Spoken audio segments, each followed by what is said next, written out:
Welcome to another edition of the Wranglers Roundup. My name is James Poovey, play-by-play voice of the Northern Arizona Wranglers. Pleased to be joined here by our color analyst, Mr. Ed Cole. How are you doing this evening, my friend?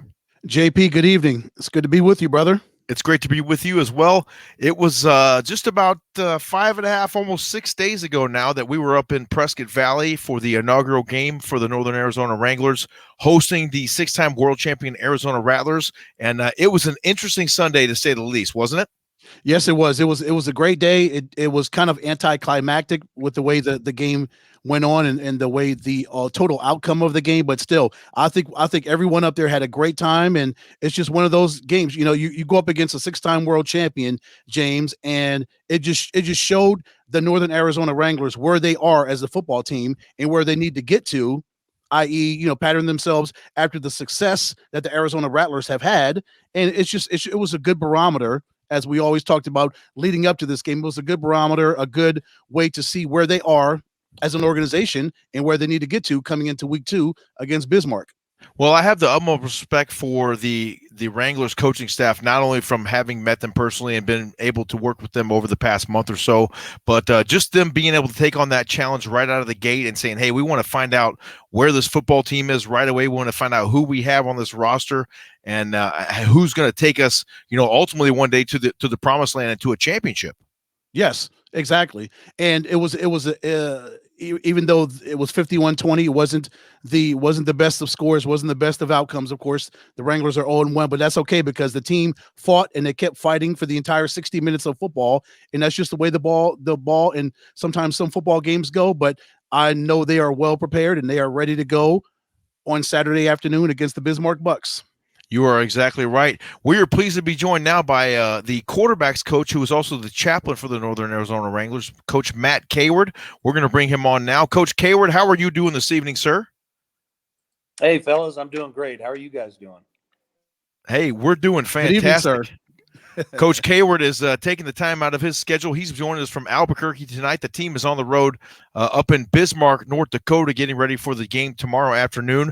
That's going to kick off at 4:05 local time here in Arizona, and we're excited for that matchup. Coach Caward, take us back to last Sunday, the inaugural game for the franchise. Everyone, getting used to game operations on a game day and a lot of wrinkles to work out and things to work on. Just give us an overall perspective from a coaching standpoint of how you think last Sunday went. Obviously, the game didn't go as you planned. You ended up losing to the Rattlers 51-20, but there were definitely some bright spots in that ball game.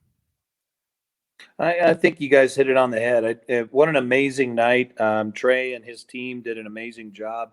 The crowd was unbelievable. I've never been a part of I've ran a inaugural team before here in Albuquerque, and we had about 500 fans at the game, the first one out of the gate. And there was 10 times that in the arena. I think they had sold all but 800 or so tickets to the arena. So they filled the house out, and it was an amazing electric crowd. And what a great game! And to come out against a six-time world champion organization run by Kevin Guy, those guys do it right. They've been doing it right for a long time. It was a good barometer of where we need to be and where we're going as an organization right out of the gate. So it was an amazing experience with an amazing crowd and in a fantastic community. So I think you guys got to see more of the crowd than we did. We're pretty focused on what we're doing, the task at hand with the guys and our game plan and everything, leading up to that game. So I know it was a packed house and it was a great environment to play in. So. Go ahead, JP.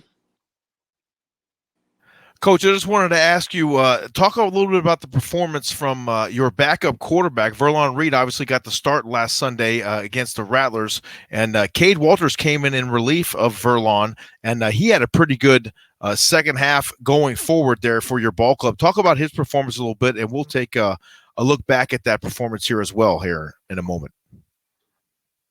So Verlon's our guy. He's nicknamed franchise for a reason. He's an amazing student of the game. He's an amazing athlete, and he had a great game leading up to the injury that put him out.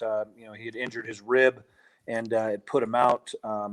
He continued to play up to the half, and then we knew going into halftime based on the medical team's advice and where he was at after that injury that he wasn't going to be able to continue. So, Caden's he's no backup. The kid can start any organization, and he could be a franchise quarterback himself. And Coach Bramante said that in the locker room. We're going to move forward with Caden. Our goal coming out of at halftime was to win the second half, and Caden was able to do that. So we came out and put up 14, held the Rattlers to 7, and they had their backup in during the second half as well. So the two backups got to go head to head, and Caden came on top of that second half. So we were really pleased with the performance that he did in the situation. We prepared all of our quarterbacks. We're blessed to carry 4 through camp, and they all have great qualities, each one of them.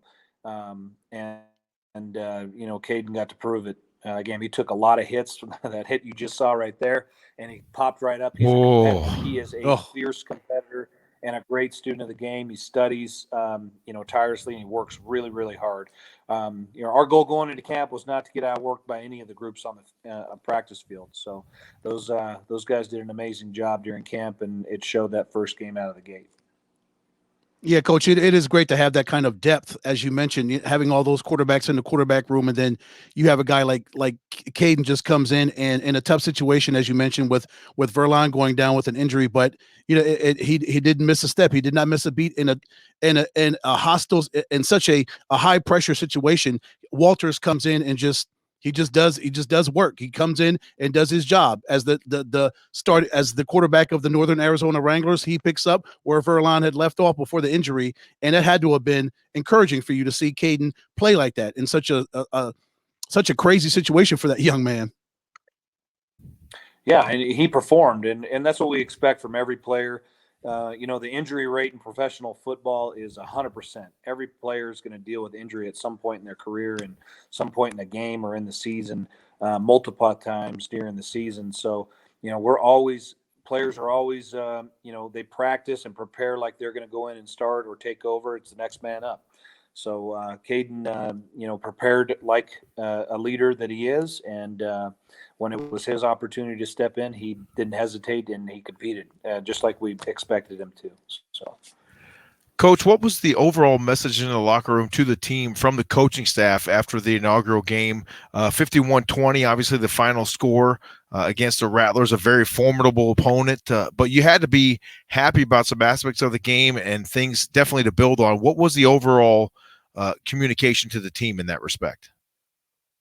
Well, I think that when you said barometer game, it's actually a good thing. Some of the losses in a season can be even more impactful than the wins. Bill Walsh would tell his guys all the time that what he feared the most was success. And we take that, kind of aspect to what we're doing and teaching as we prepare our players, is that we try to keep this intensity every single day. Coach Bramante sets a tone every single day. It's unrelenting with the staff, and our guys work very, very hard in the coaching staff to prepare our players with that same mentality that we're not okay with just winning. What we're chasing is perfection in the game, and we've yet, as a staff, as an organization, played a perfect game. So we're still chasing that game that we can say that we did everything right. Knowing that we probably aren't ever going to achieve it, but that's our mentality, and that's what the culture that we build with our players, and that's what they're chasing. They're chasing the perfect game as well. So there's always something to improve on. I think being able to play an organization like the Rattlers, who's had success at this level for a long time, is a great measuring rod for where we want to go and what we want to do. So it was nice to have, you want to win every game. There's no doubt about it. You want to win every play.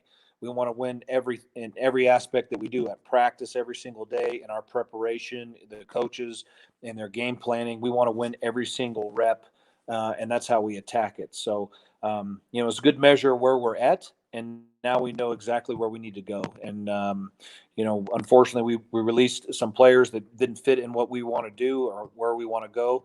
And so we wish them the best, and we bring in the next man up. So, it's a competitive. This is a performance-based industry, and if you don't perform, the next person gets an opportunity to do that that very thing. So it's a constant movement of players and guys moving up. Our goal is for every player to move up and out into a higher level league with the Canadian Football League or with the NFL. So, we know players are going to be moving in and out as our players. Every one of them we bring in, we expect to move to the next level. So, and if they're not, performing at a level that can move up to the next level, they're moved on. So, that competitive edge, that aspect, that's where we're coming from as an organization, as a coaching staff. Coach, does it make it tough for you as coaches to have all these changes, and now you're trying to get adjusted and get used to new players, and new players having to get used to you on such short notice as you're getting prepared for a road game? Or we know that's just part of the business, but does it make it any more pressure on you as a coach, as a quarterback coach, or any of the coaches on the staff? Yeah, it's a good question, and you'd think, from the outside looking in, that hey, this is another aspect that you got to deal with. It's not a positive aspect that you got to retrain and redo this. We work very hard. Coach Vermonte sets the tone in the culture within the locker room, and so we saturate our guys with our culture.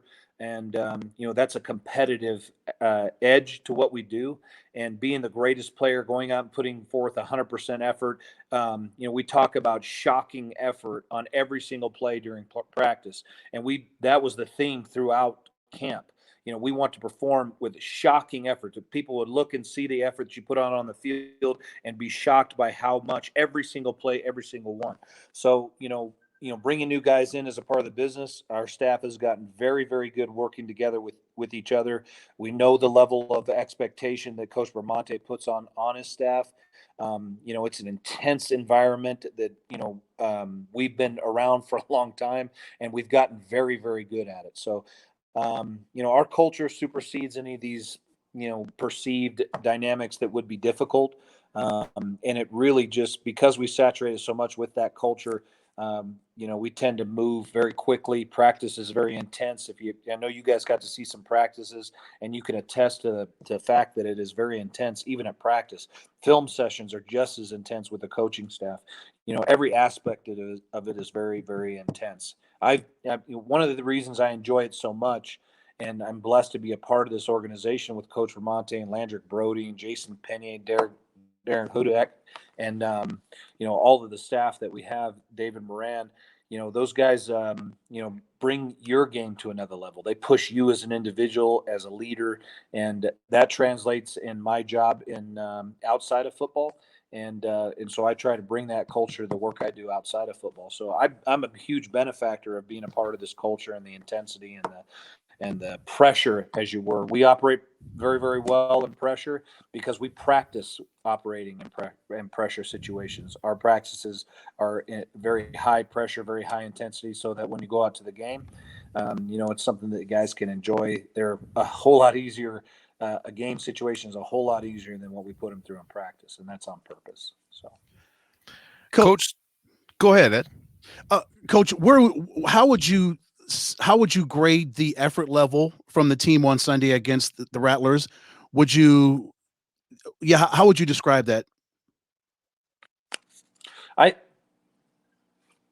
We're cutting out a little bit. I think that the guys going out and winning the second half is a testament to where they're at.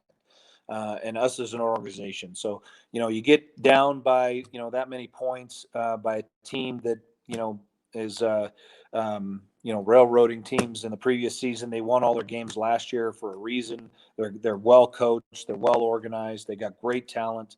Every year we knew it was going to be a very competitive and difficult game and difficult task as the first one out of the gate, when there's so many things behind the scene that have to go. We suffered all of the issues that any inaugural franchise would suffer, so not all the equipment is there when you need it. It's not, we have to deal with that and overcome it, and our culture dictates us overcoming those types of adversities, and we're very, very good at dealing with sudden change because we practice it so often. So we've gotten good at it. I think the testament to where guys are with their effort level is, how they performed in the second half when they were down by so much. They went out and competed. And then to go back out without your franchise quarterback, who's going to be one of the better quarterbacks in this league when he gets healthy again, and the testament of what Caden did when he stepped into that leadership role, and none of the guys missed a beat. Everybody rallied behind him, and we went to work. So that's a testament to the effort level they put in. I was very impressed with it, and I believe the staff was too. So we want to, our goal is to play that perfect game. There was tons of stuff that we're going to improve on, and those guys did this past week in camp. This week preparing for Bismarck, was really, really intense. They stepped it up, more pads, more reps in pads, and it was the most intense week we've had all year, including camp. So we're moving to the next level and the next level and the next level. We're not satisfied with any of the successes. We're constantly moving forward to the next one. Coach, football is one of those short memory type games, right? You got to have a short memory from week to week and even from play to play or series to series. Talk a little bit more. Just one last question regarding last week's game against the Rattlers. How much of a sense of accomplishment did you guys feel on the field after the game was over? The fans were down there. The kids were running around having a great time. You guys pulled it off. You developed another franchise. You had your inaugural game. There had to be some kind of sense of pride and accomplishment to finally get that done and be, going from game one now on to game two. I think the organization, the front office, Trey and his guys should be commended in the work they did, and filling that stadium out was amazing. I was really pleasantly surprised with that. From the coaching aspect of it, we're not satisfied with any of it. And, we're constantly looking at ways to improve and get better. We've got to get better as a coaching staff. Coach Bramante would tell you that's what we talk about. We got to get better as a coaching staff, and we will get better, and we will be more competitive as we move forward. Players did what they were called upon to do, and, we got to get better as a coaching staff. So, that's what we're looking for at this next week. I know that's what the staff focused on this next week is what we need to do to improve, to prepare our guys so that when they go out there, they, we end up on top and we can execute the way we want to. So, we're not satisfied with any of it. I'd love to say that we were happy with how it went, but the fact is that we're so focused on what we're going to do to get better the next one in every aspect. Film sessions are very, very intense part of the game planning and the process of moving forward and how we get better. And we scrutinize literally everything, how we're coaching, what we're coaching on, what plays we're calling and what situation there's just a tremendous amount of things that we can do better. And so that's what we're focused on moving forward as we're preparing for Bismarck. Well, Coach, speaking of moving forward, let's talk about those Bismarck Bucks coming up tomorrow. Again, 4:05 Arizona time is the kickoff. That's going to be on the IFL YouTube channel. And let's talk a little about that team. They got some formidable weapons. They got a running back, number 22, Justin Rankin. He ran for 120 yards last week. And this guy's like a pinball going through that defense, Coach. And then they got a big wide receiver, Raheem Harvey is his name. Talk about the challenge that this ball club poses to the Wranglers.